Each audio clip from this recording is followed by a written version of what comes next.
Ibu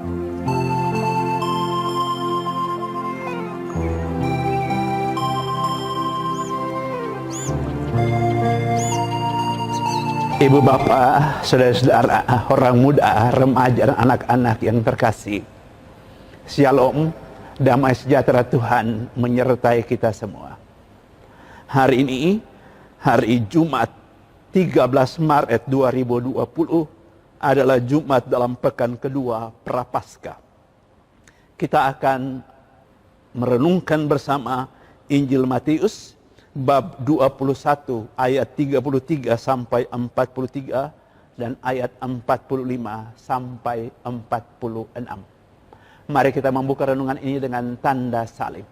Dalam nama Bapa dan Putra dan Roh Kudus. Amin. Sekali peristiwa Yesus berkata kepada imam kepala serta tua-tua bangsa Yahudi, dengarkanlah perumpamaan ini. Seorang tuan tanah membuka kebun anggur dan menanam pagar sekelilingnya. Ia menggali lubang tempat memeras anggur dan mendirikan menara juga di dalam kebun itu. Kemudian ia menyewakan kebun itu kepada penggarap-penggarap, lalu berangkat ke negeri lain. Ketika hampir tiba musim petik, ia menyuruh hamba-hambanya kepada penggarap-penggarap itu untuk menerima hasil yang menjadi bagiannya. Tetapi para penggarap menangkap hamba-hamba itu. Yang seorang mereka pukul, yang lain mereka bunuh, dan yang lain lagi mereka lempari dengan batu. Kemudian Tuhan itu menyuruh pula hamba-hamba yang lain lebih banyak dari yang semula. Tapi mereka pun diperlakukan sama seperti kawan-kawan mereka. Akhirnya Tuhan itu menyuruh anaknya kepada mereka, pikirnya, anakku pasti mereka segani. Tetapi ketika para penggarap melihat anak itu, mereka berkata seorang kepada yang lain, inilah ahli waris, mari kita bunuh dia, supaya warisannya menjadi milik kita. Maka mereka menangkap dia dan melemparkannya keluar kebun anggur itu, lalu membunuhnya. Maka apabila tuan kebun anggur itu datang, apakah yang akan dilakukannya dengan penggarap-penggarap itu?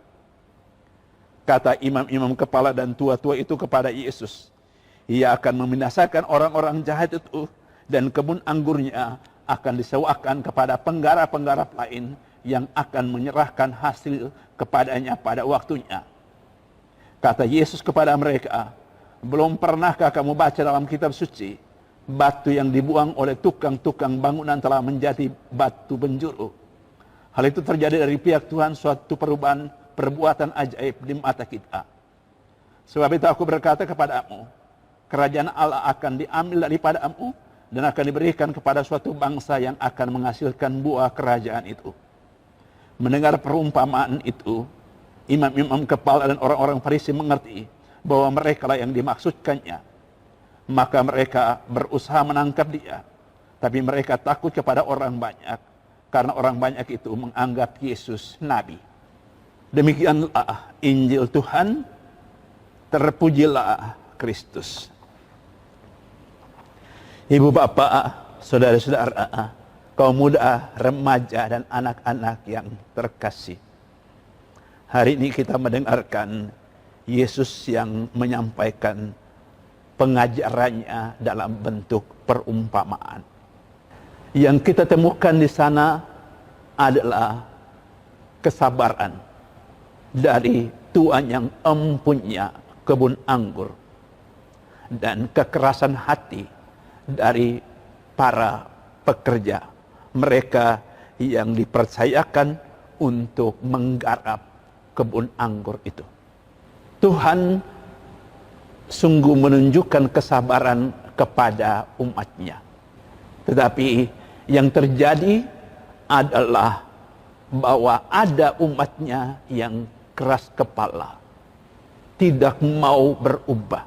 Ia terus menunjukkan kesabarannya, tapi pertobatan dan pembaharuan sebagaimana diharapkan itu tidak terjadi. Yang terjadi justru adalah sikap keras kepala yang memang tidak dapat diubah. Apa yang dimaksudkan Yesus dalam perumpamaan itu adalah sikap para imam kepala serta tua-tua bangsa Yahudi yang keras kepala, yang tidak mau berubah, tidak mau bertobat. Kita mendapati Tuhan yang sabar, dan mereka yang tidak mau bertobat, yang keras kepala.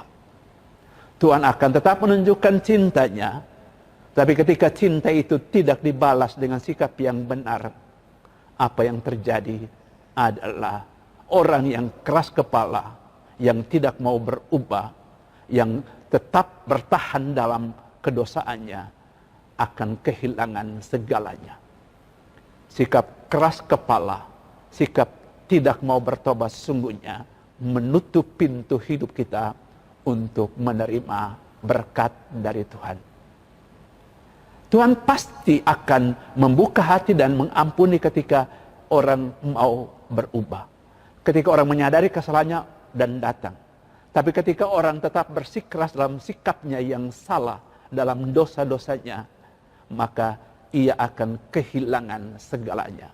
Bukan karena Tuhan tidak lagi mencintai dia, tetapi terutama karena dia tidak lagi mencintai Tuhan.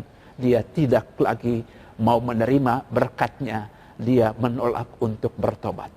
Siapa yang menolak untuk bertobat, siapa yang bersikeras berjalan di jalan yang salah, dia telah mengambil keputusan untuk tidak menerima berkat Tuhan. Marilah kita berdoa supaya kita tetap dalam keadaan sikap hati yang menyadari akan kesalahan dan dosa, dan mau untuk berserah diri kepada Tuhan karena percaya Tuhan itu amat baik. Tapi kita juga belajar dari Tuhan untuk sabar terhadap orang-orang lain yang kita harapkan berubah tapi belum berubah. Kita berdoa supaya pada suatu ketika mereka meninggalkan kekerasan hati dan mau membaharui sikap perilaku. Tuhan memberkati kita semua dalam nama Bapa dan Putra dan Roh Kudus. Amin.